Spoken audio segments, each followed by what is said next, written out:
ক্রিকেটে প্রতিভা বলতে যা বোঝায় সবটাই নাসির হোসেনের মধ্যে ভরপুর ছিল। যেমনি ব্যাটিং, বোলিং, ফিল্ডিং, সাথে সাথে ক্যাপ্টেন্সির দক্ষতা। ছোট থেকেই বিকেএসপির কোচরা মনে করত ভবিষ্যতে বাংলাদেশ ক্রিকেটে ডমিনেট করবে নাসির হোসেন। তবে ক্রিকেটে একটা কথা পরিচিত, ডিসিপ্লিন ছাড়া ক্রিকেটে টিকে থাকা অসম্ভব।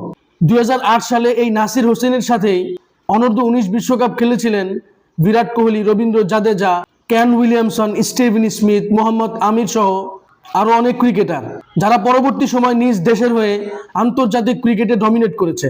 ঠিক তেমনি ভাবে বাংলাদেশেও 2011 বিশ্বকাপের পর 11, 12, 13-র দিকে বাংলাদেশের আইকনিক ক্রিকেটার হয়ে উঠছিলেন নাসির হোসেন। এখন হয়তো পঞ্চপাণ্ডব বলা হয়, যদি নাসির হোসেন টিকে যেতেন তাহলে বাংলাদেশের ষষ্ঠ পাণ্ডব হতো।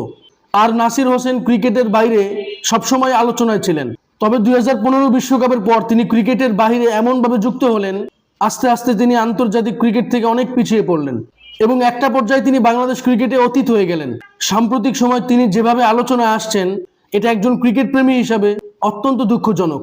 যাই হোক, যেহেতু অস্ট্রেলিয়া সিরিজ চলছে, বাংলাদেশ প্রথম ম্যাচে দারুণ জয় পেয়েছে, তবে অস্ট্রেলিয়া পিছিয়ে থাকার মতো দল নয়।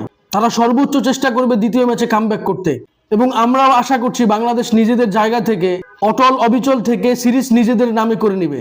আর দ্বিতীয় ম্যাচে সাইফ হাসানের পরিবর্তে সৌম্য সরকারকে দেখতে চাই। এ নিয়ে আপনাদের কোনো মতামত থাকলে অবশ্যই আমার সাথে শেয়ার করবেন। ভিডিওটি ভালো লাগলে লাইক, কমেন্ট, শেয়ার, সাবস্ক্রাইব করবেন। ধন্যবাদ।